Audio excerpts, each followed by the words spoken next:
What's going on, everybody? It's ShamefulPenguin here, back with another video today. We're going to be going into my league start character for 3.18 Sentinel League. I've decided that I'm going to play Spectral Helix, which I mentioned in one of my videos, so no surprise there. I was actually considering playing Spark Inquisitor for a while. I did actually level a Spark Inquisitor, and I ultimately just still want to play Spectral Helix because the playstyle is so smooth and it has a clean transition into a build that I'm really interested in playing. Now there's a lot of different builds you can play in the league start, and don't let me truly influence you on what you should be playing. By no means this isn't the best build, but this build is going to be very strong for this league start. It's going to do exactly what I'm looking to, and we're going to be talking about PoB I'm following, the gear. We're going to talk about my practice character a decent amount. All the gameplay you're seeing right here is just footage from me leveling. Leveling is incredibly smooth with this character. The second you slap on Spectral Helix with claws, you just blast through the axe. It's one of the fastest axe characters I've had in a while, just because you have like whirling blades, withering step, all this extra mobility. You're a ranger, so you get a little bit of movement speed nearby on the tree if you want to take it. There's a lot of good things going for this build. And then the footage you're seeing now is actually footage from my test character that I'm just pretty much done with now. I think I'm at a point where I would have ended in day one, and I'm pretty happy with the character, how it's feeling. I was doing yellow maps. I believe it's a tier 6 map that you're seeing currently on just SSF garbage gear. The highest tier I completed, I believe, was a tier 7. So, and I never failed any of the maps. I never died too much. My character is actually fairly tanky, and I'm really enjoying the build as it's going right now. We're going to talk about each piece of gear. It's not too complicated of a character, but if you're new to Path of Exile or just want a deeper understanding of the character you're thinking about playing, stick around for the video and we're going to be talking about that. First, we're going to be taking a look at my practice character I did right before 3.18 came out, because we know 3.17 is going to be exactly the same. No nerfs or no buffs, no bug fixes, so we can get an accurate representation of what a league start is. If we just start an SSF, don't use any of our old stuff, which I actually didn't have anything because I never had an SSF core character, I guess. Go figure. But yeah, we're going to be talking about just a little pain points. I'll show you my stat sheet just for funsies. There's a few things I would need to work on. This is emulating like a day 1 character. There's a few things I need to look out for day 2. Socket pressure is a little bit harsh because you're going to be wanting a lot of just like different colors. Like for example, we're going to be wanting some life tap with Assassin's Mark and Mark on Hit, but I never got those 3 colors to mesh well together, so I ended up just putting them all on. It's a good practice to put them all on just so you're leveling them in the background so they're not fresh level 1 gems when you are ready to use them. So if you notice something, I have 99%. Every time I'd level up, I would just like drop a percent off of 100, and this was a recurring thing.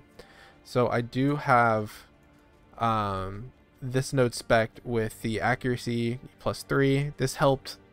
I was capped no problem until like I would say level like 73, 74. Then I started noticing problems. Every time I'd level up, your accuracy actually goes down every time you level up. So I anointed a Withered Hunter because really cheap anoint. It's a teal, the orange and the brown one. It's really cheap, really easy to get. You could get it day 1 like I did. If I were to get better oils, I would spec this one, so yeah, at least you're getting attack speed. And if you're not 100% off either one of these, the best one to get is this one. You get a plus 150 accuracy. You're getting crit, and so like I think this one's the best one, but it's an opalescent, so it might be a little harder to get. But eventually we're gonna go into this one, and then honestly, by the time we hit like late game, we're either gonna spec something like discipline and training, or like just some big thick life nodes, whatever one we choose, just for our bulkiness. Or we could go for something with crit multi, so Heartseeker can be okay. Flat damage, we don't have like a crazy amount of flat damage. Divine Judgment might be the best. You can actually test on your PoBs. So if you pull up your PoB, right, there's this cool little trick you can use. If you find in your amulet, I'm actually blind, so give me a hot second. Jewel, buckler, amulet. So I don't have I have this anoint right now, so I'm gonna remove the anoint, or yeah, remove dismal enchantment. Okay, so there's this anoint button right here, right? So if you're thinking like, oh, I want defenses or whatever, you're gonna have to like reason that out yourself. But if you do sort by total DPS, this will optimize what the best DPS increases are for your build. This is saying long shot because we're assuming our projectile distance is pretty far. We said 70 on here. This is just a PoB that I took. It's a mix of Junk Roan and just a bunch of PoE ninja builds. I just kind of combined together. I looked at just to make sure it's all good. But that's assuming the distance. So if I throw the distance at like 30, maybe 40, to get something a little more realistic. I mean, I'm 70s realistic though. Once you get like one full spiral, your max distance anyways. But just to show you guys the DPS change, this is saying tenacity is really good because reductions, yeah, so that could be good. It's really expensive. Divine Judgment, I was saying, really cheap, really good. Fangs of Frost, because we're getting that cold pen. This is depending if you're using Trinity or that kind of stuff. So you can plug this in, see what it says for you, and if there's a cheap one that you like up here, you go ahead and choose it.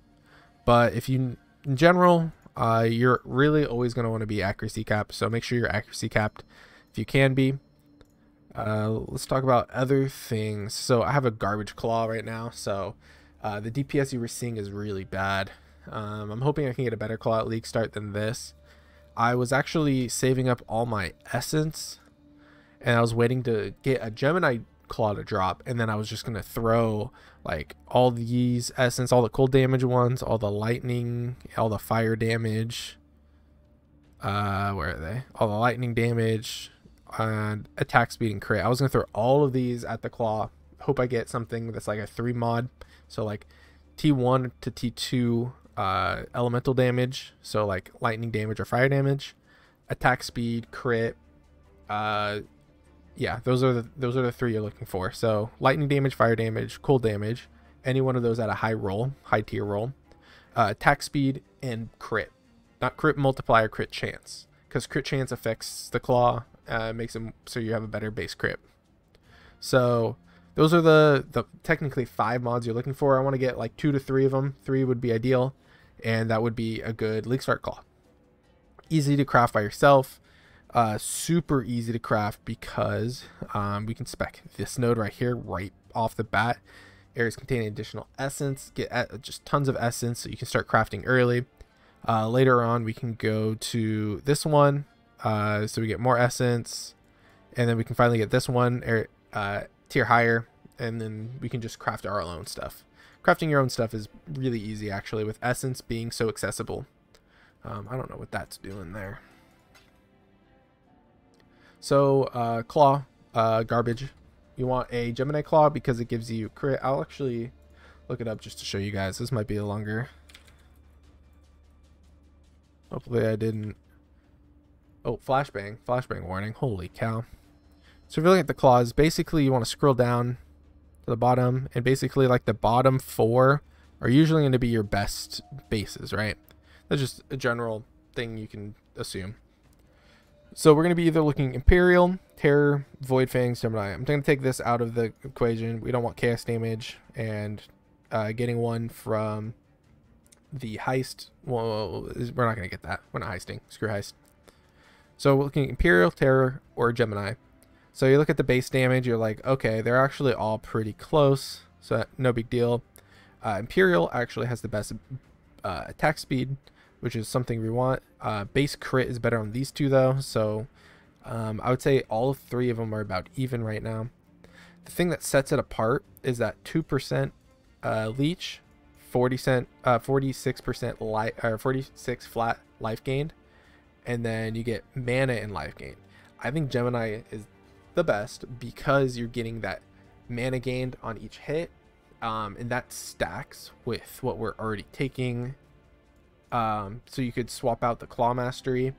So on the, let's go back to Path of Exile. On the Claw Mastery, you were probably taking the flat 10 life and flat 5 mana gained.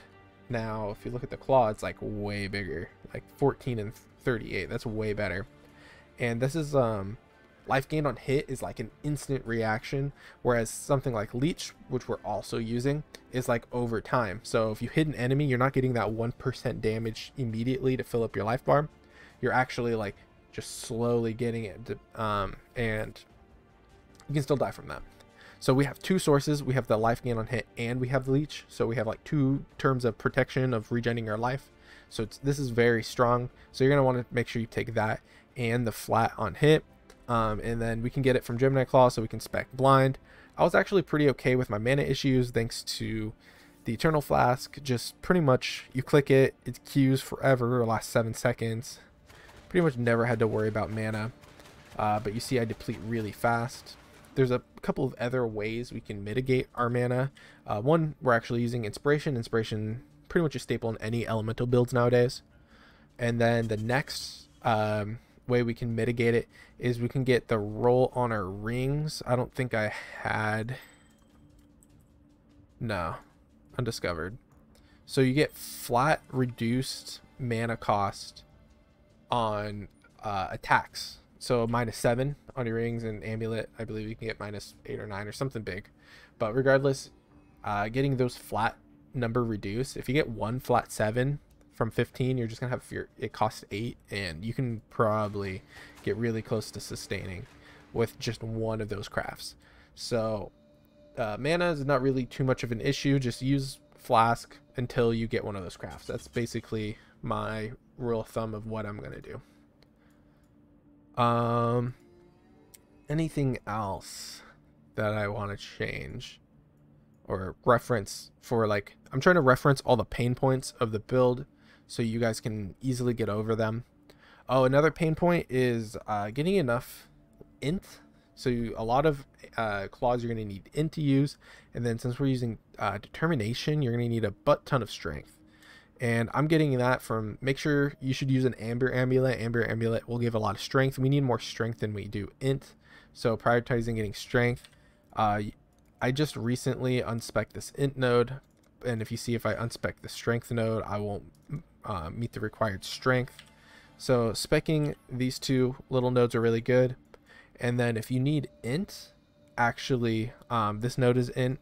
And then these travel nodes going up all the way to influence are all int nodes. So you get 40, 50 int traveling all the way up here. So if you're struggling on int, there's like a claw you really want to use and you're like, shoot, I need the int, but you're still building out down here, maybe just start, like, just go to grab Ghost Dance. That's 20 int for you. Maybe that'll help. If you have a good jewel, you can get another one. Just those little techs and choices you can make your transition into, like, leveling and building your character a lot smoother than like just purely following a guide, being like, shoot, I need 20 more int, I'm just not going to use it until I level up and get something really good, and then 10 levels go by and you still haven't picked it up, and then it's already something bad. So I was running into that. Just try to grab it where you can. You can always unspec these two nodes if you need to. Ideally, you will unspec these two nodes, but spec them as long as you need to. It's not really too bad to have them. Anything else? So when leveling your character for the first time as on your tree, when you're doing normal lab, you're gonna want to, like, spec this ASAP. So the way I go for normal lab is I spec down here, and then I go up, and then don't spec these nodes until you actually start using a claw. And the second you start using a claw, slap this on, and you're just blowing through the game. You can grab these, grab the extra elemental. You'll probably have all these, this wheel and this wheel by the time you fight Merveil, and then you'll destroy Merveil, and then you spec all these, destroy Act 2, keep going. So before you get Merveil, I go with Splitting Steel. Splitting Steel is meh, very meh skill. I use this one right here. It's very meh. I tried using actually bows, and I used Caustic Arrow instead. And bows are better than Caustic Arrow. Actually, I think I like using Split Arrow the best, but fighting Brutus is not that fun. That's when Splitting Steel was much stronger. So I highly recommend you try Splitting Steel if you're brand new and haven't practiced. If you are practiced, use whatever you want. Just remember, when you're doing the tree, your first like 5-6 points are all going to be like projectile damage. So you're going to want to choose a skill before you use Spectral Helix that has projectile damage, that's scaling projectile, because you get a lot of damage from this, and if you're not utilizing it, it's kind of worthless, and you'll start to struggle on Brutus. So early leveling stuff that you should look out for. Do I want to talk about my gear? I did find this dope shield that I want to brag about for a little bit. This shield is pretty insane. So as a shield, life gain on block is really good. We're not scaling block, so it's not the best. Unfortunately, if we were scaling block, this would be like an S tier shield. But we do have a lot of armor and evasion on it, which is really nice. We got a big life roll, and we've got some res. The only thing that would make this better is that you're gonna want to have chance to suppress spell damage as a higher roll. So I think chance to suppress spell damage and life are the two most important. Next, I would say is resistance if you need it, strength or int if you need it, and armor and evasion. Those are the next. And then yeah, life on block is just something you usually look for, and then I got it and I'm like, wait, my block chance is like doo-doo. What's my block chance? Block attack damage 24%. That's really, really low. Yeah, so and then you unspec the so 15 to all elemental res. I could pretty much respec and just respec one of these things. So I have a useless passive node right here. This is something you change when you're good on elemental resistances. What else can I talk about? Yeah, I don't know. Almost 4K life. Really fun league start. I got an Exalted drop, which was cool. And then I thought about it, and I'm like, I couldn't have gotten this to drop on league start instead. It was like a T2 map, and I got it to drop right away. And I'm like, dude, I would have like 7 hours in to league start, I would have had an Exalt, and I could have just bought something insane and pop off. I don't know, whatever.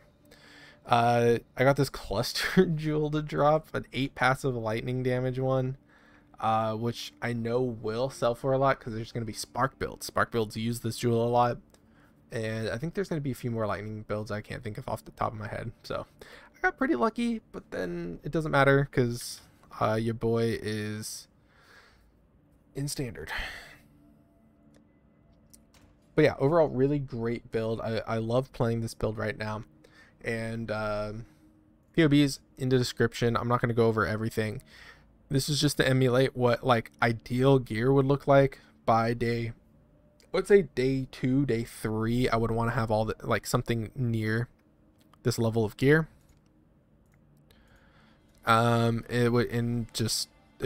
Build will be really, really smooth.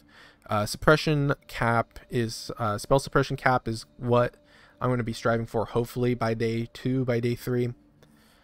And yeah, because we're going to get, how much should we get from we get 14 from our tree. So we're going to need our shield and our body armor to have a big roll. But our gloves can have that roll too. So it might not be too it seems doable. It seems like it's open. Oh, another thing I want to talk about is something new I'm trying. So on the helmet, you're gonna want to get the craft from the syndicate, the betrayal mechanic. Trigger socketed spells when you focus. And then on your helmet, you're going to have Tornado, Onslaught, Hydrosphere, Duration. And this will make you have permanent Onslaught for bosses, thanks to Tornado Onslaught. And then Hydrosphere will apply Exposure. And it's going to be Cold and Lightning Exposure, so we're getting both, which is really good, because hopefully we're going to be doing Cold and Lightning damage. If we're doing main fire damage, then kind of sucks, but it'll be pretty okay. And increased Duration just to make those stay as long as possible. So that's what we're going to be rolling with. But in general, I'll make a new thing. I'm usually a guy that uses Arcanist brand for his stuff, and then I would put like a mark on it. I would put Hydrosphere, and then I would put like maybe Onslaught. I don't know entirely if it procs off Hydrosphere, and that's something I would do normally, but we're gonna be trying this thanks to the mark on hit. Mark on hit allows us to just permanently maintain marks on rares and uniques, so that's gonna be really useful. But you're going to make sure you're going to have life tap. If you don't have life tap, you'll run out of mana very fast, and it'll be very uncomfortable. So life tap is necessary for that. And yeah, that's pretty much it. So I can spec Herald of Ice. If I unspec Precision, I am no longer capped, or almost capped. But I am getting a Herald of Ice, so that's pretty nice. And I think around like 80 mana is comfortable. But obviously the more the better. But I would say around 80 mana is where I'm comfortable at right now. If you get reduced mana cost on your rings, or if you get the Eldritch mod on your helmet, that you get reduced percent cost, that'll really help as well. There's a lot of different sources you can get. We're going to be Eldritch rolling. I'm going to go into more like specific rolls for everything once I get the pieces of gear, because I want to see what this build is going to play out to be. Because we might want spell suppression on some pieces. I might swap over to like Wrath or Hatred later on. If we get enough mana reservation efficiency from our helmet. There's just a lot of things that are variable, but I'm only practicing for like day 3, day 4. Hopefully by day 4, day 5, I can maybe I'm actually hoping day 3 I could reroll in Tornado Shot. In day like 4 or 5, I start getting that Tornado Shot going really good. That's my hope. I have no idea what's gonna happen. Maybe I really enjoy Spectral Helix and I stay Spectral Helix for a long time. That's another option. And if you haven't seen, I do have my Tornado Shot. It's 317 right now, but it's exactly the same. We're going to look at the low end. The low end really does work still. Yeah, so you're going to want like a good flat damage bow, a good quiver that has flat damage, crit, and life. You're going to want to get as much flat, what's it called? Flat attributes, because Omniscience makes it so you convert all your base into Omniscience. And as a rule of thumb, from what I've practiced last league, you're going to want to have about 900 Omniscience until you can fully roll into that build comfortably. So you're going to want to have 900 all attributes. So if you add up like my attributes right here, 2, 3, 4, 5, what, 530, 540 something, 544, something like that. So I would say I need another about 300 to be comfortable swapping into Omniscience, and you can get a lot of attribute rolls from a lot of things. It might be a really competitive market, so I'd pay attention to that, because we know Omniscience is going to be really sought after because of how well it did last league. It wasn't nerfed, and it's going to be a lot more expensive early league because everyone knows the potential of Omniscience and Azure Star, so it might be worth grinding to get your own and just selling them. We'll see. The price will probably die down within like a week or two, but the first like week it's going to be a competitive amulet to get your hands on because everyone's going to be running this build. And then essence crafting is going to be key. I'm going to essence craft a butt ton. If you need any help, or yeah, just make sure you guys can always leave a comment down in the comment section. If I'm live on Twitch, check me out, and I'm there to answer any questions. So that's all I pretty much had to say. There's not too much else I have to explain. Anything that you have a question on Spectral Helix, leave it down here below. If you have any questions on Omniscience Tornado Shot, I would actually refer to my build video that I made last league because it's exactly the same as this league. And I talk about the low budget, the high budget. I talk about a lot of things. I also made a written form guide for this build that if you don't want to hear my voice anymore because this is a long video, go ahead and you can go and read so you don't have to hear me. I'm slightly more descriptive on that at some things, and then I forget to include things sometimes too. So yeah, thank you guys so much for watching this video. I know this is a long one. I hope you guys all have a good league start, and I hope to see you guys on the next video. Later.